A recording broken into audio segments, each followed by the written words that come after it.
Hello दोस्तों, आप सभी का स्वागत है प्रकाश जी एस एकेडमी में। मैं प्रकाश आप सभी का स्वागत करता हूं। दोस्तों, आज जो हमारा टॉपिक है वह है भारतीय संविधान के प्रमुख संविधान संशोधन।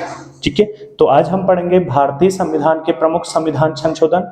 सबसे पहले हम बात करते हैं भारतीय संविधान में जो संशोधन की प्रक्रिया है वो दक्षिण अफ्रीका से ली गई है। ठीक है, आपसे क्वेश्चन पूछा जाएगा। मैंने आपको बताया भी है कि भारतीय संविधान के विदेशी स्रोत, उसी में आपसे पूछा जाता है कि भारतीय संविधान में संशोधन की प्रक्रिया कहां से ली गई है, तो दक्षिण अफ्रीका से ली गई है। और भारतीय संविधान में जो संशोधन किया जाता है वो अनुच्छेद 368 के तहत किया जाता है। ठीक है, तो अनुच्छेद 368 के तहत भारतीय संविधान में संशोधन किया जा सकता है। ठीक है, तो इससे रिलेटेड अब आप सारी चीजें पढ़ेंगे। ये संशोधन की वीडियो को हम दो पार्टों में पढ़ेंगे। आज ये पहला पार्ट है। सबसे पहले हम बात करते हैं प्रथम संविधान संशोधन। भारतीय संविधान आपको पता है 26 जनवरी 1950 को लागू किया गया था और इस पर पहली बार जो संशोधन किया गया वो आपका 1951 में किया गया, प्रथम संविधान संशोधन। इस संविधान संशोधन के द्वारा भारतीय संविधान में नवी अनुसूची जोड़ी गई। ठीक है, तो मूल संविधान में आपकी 8 अनुसूचियां थी। प्रथम संविधान संशोधन के द्वारा भारतीय संविधान में नवी अनुसूची जोड़ी गई और ये नवी अनुसूची आपकी भूमि सुधार कानूनों से संबंधित थी।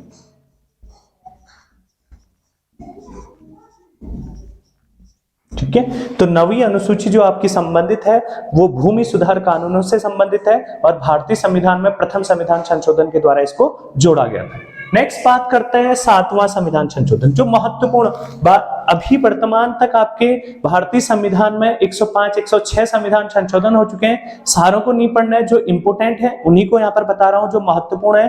तो अब बात करते हैं 7वां संविधान संशोधन। 7वां संविधान संशोधन आपका 1956 में हुआ।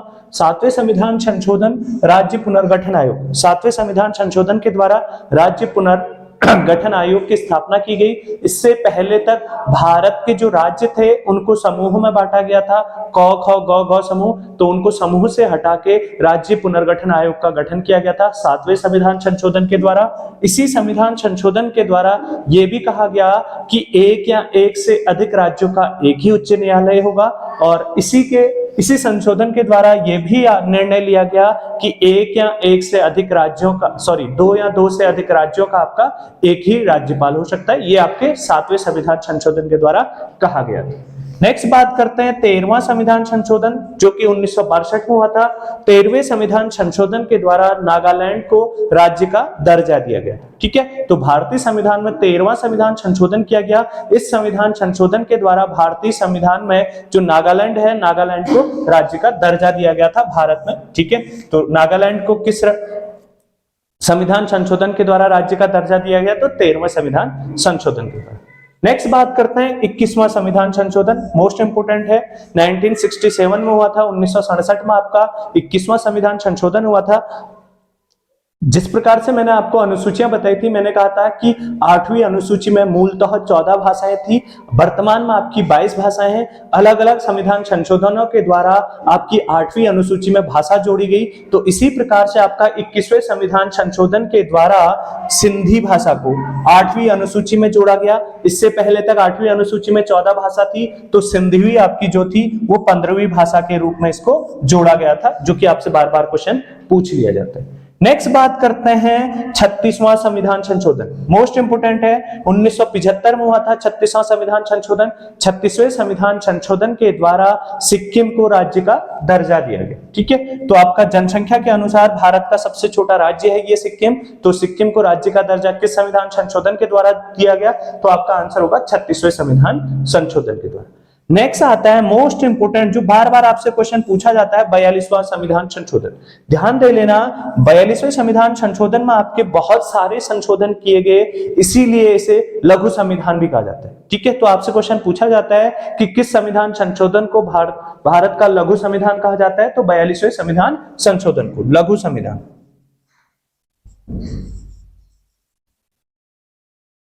ठीक है, 42वें संविधान संशोधन को ही लघु संविधान भी कहा जाता है और इस संविधान संशोधन के द्वारा भारतीय संविधान में बहुत सारे संशोधन किए गए जो कि महत्वपूर्ण है, उनको जानेंगे। सबसे पहले हम बात करते हैं भारतीय संविधान की प्रस्तावना में पहली बार 42वें संविधान संशोधन के द्वारा क्या किया गया, 3 आपकी शब्द जोड़े गए, मुख्यतः 3 शब्द जोड़े गए, पंथ निरपेक्ष, समाजवाद और अखंडता। मोस्ट इंपोर्टेंट है, बार बार क्वेश्चन पूछा जाता है कि भारतीय संविधान की प्रस्तावना में अभी तक कितनी बार संशोधन हुआ है, तो एक बार संशोधन हुआ है और इस 42वें संविधान संशोधन के द्वारा ही भारतीय संविधान की प्रस्तावना में 3 शब्द जोड़े गए, पंथ निरपेक्षता, ठीक है, समाजवाद और अखंडता।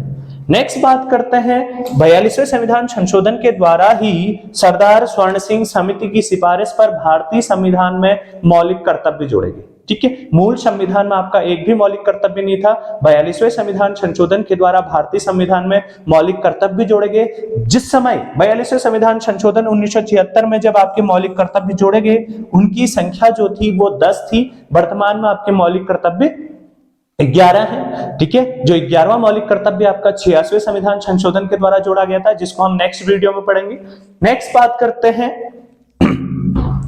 42वें संविधान संशोधन के द्वारा ही यह कहा गया कि राष्ट्रपति को मंत्रिमंडल की सलाह मानने के लिए बाध्य किया गया। इससे पहले तक, ठीक है, मुख्यतः मैंने आपको बताया कि वास्तविक प्रमुख आपका प्रधानमंत्री होता है, लेकिन ऐसा नहीं है कि वो मंत्रिमंडल की सलाह मानने के लिए बाध्य है राष्ट्रपति। लेकिन 42वें संविधान संशोधन के द्वारा ये कहा गया कि राष्ट्रपति को मंत्रिमंडल की सलाह मानने के लिए बाध्य किया गया। बाद में 44वें संविधान संशोधन जो कि 1978 में हुआ था, इसके बाद इनमें पुनः संशोधन कर दिया गया था। ठीक है, नेक्स्ट आता है आपका 42वें संविधान संशोधन के द्वारा ही भारतीय संविधान में की जो लोकसभा और विधानसभा, ठीक है, तो मोस्ट इंपोर्टेंट है, भारत की जो लोकसभा और राज्यों में जो विधानसभा है उसका कार्यकाल 5 वर्ष से बढ़ाकर 6 वर्ष कर दिया गया था। वर्तमान में भी 5 वर्ष है, फिर पुनः 44वें संविधान संशोधन के द्वारा उसे 5 वर्ष कर दिया गया था। तो आपसे क्वेश्चन पूछा जाता है कि लोकसभा और विधानसभा का कार्यकाल किस संविधान संशोधन के द्वारा 6 वर्ष कर दिया गया था,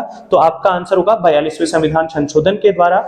ठीक है, लोकसभा और विधानसभा का कार्यकाल 6 वर्ष कर दिया गया था। ठीक है, कुछ 1-2 इंपोर्टेंट और हैं जो आपसे पूछे जा सकते हैं 42वें संविधान संशोधन के द्वारा। 42वें संविधान संशोधन के द्वारा ही जो आपका कहा गया कि गणपूर्ति को समाप्त किया गया।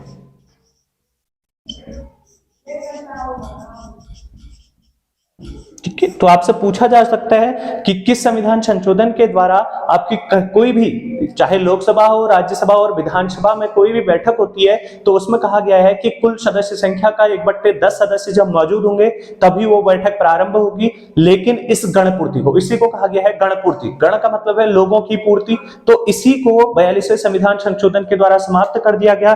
कहा गया कि लोकसभा विधानसभा में आपका गणपूर्ति समाप्त कर दी गई। एक भी व्यक्ति उस सभा में पहुंचता है, एक भी सदस्य उस सभा में पहुंचता है तो सभा प्रारंभ कर दी जाएगी। ठीक है, तो 42वें संविधान संशोधन के द्वारा ही आपका गणपूर्ति समाप्त कर दिया गया। ठीक है, इसी के द्वारा एक प्रमुख दोहा आपसे फिर से पुनः पूछा जा सकता है जो कि इंपोर्टेंट है, यहां पर ध्यान दे लेना। ठीक है, शिक्षा, वन्यजीव इत्यादि विषय। ठीक है, इससे पहले था आपका शिक्षा, ठीक है, कौमा, वन्यजीव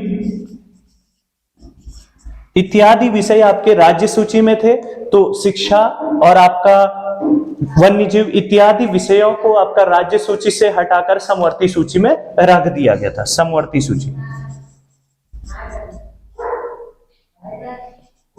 ठीक है, तो आपसे क्वेश्चन पूछा जा सकता है कि शिक्षा, वन्यजीव इत्यादि को राज्य सूची से हटाकर किस संविधान संशोधन के द्वारा समवर्ती सूची में किया गया, तो आपका आंसर होगा कि 42वें संविधान संशोधन। बहुत सारे संशोधन हुए, इसीलिए इसको लघु संविधान भी कहा जाता है, लेकिन जो प्रमुखतः आपसे पूछे जाते हैं वो मैंने आपको बता दिया। ठीक है, नेक्स्ट वीडियो जो दूसरा पार्ट है वो हमारा होगा, ठीक है, भाग 2 संविधान संशोधन। उसके बाद 44वां संविधान संशोधन हुआ। जितनी चीजें इसमें की गई थी उन्हें पुनः वापस लिया गया था। जैसे कि यहाँ पर ध्यान दे लेना, राष्ट्रपति को मंत्रिमंडल की सलाह मानने के लिए बाध्य, इसको वापस लिया गया। ठीक है, लोकसभा विधानसभा का कार्यकाल 6 वर्ष हो गया था, उसे पुनः 5 वर्ष किया गया। गणपूर्ति को पुनः लागू कर दिया गया। ये प्रमुखता से थे 44वें संविधान संशोधन में। दोस्तों, वीडियो अच्छी लगी तो मेरे चैनल को शेयर करें, सब्सक्राइब करें, लाइक करें। धन्यवाद।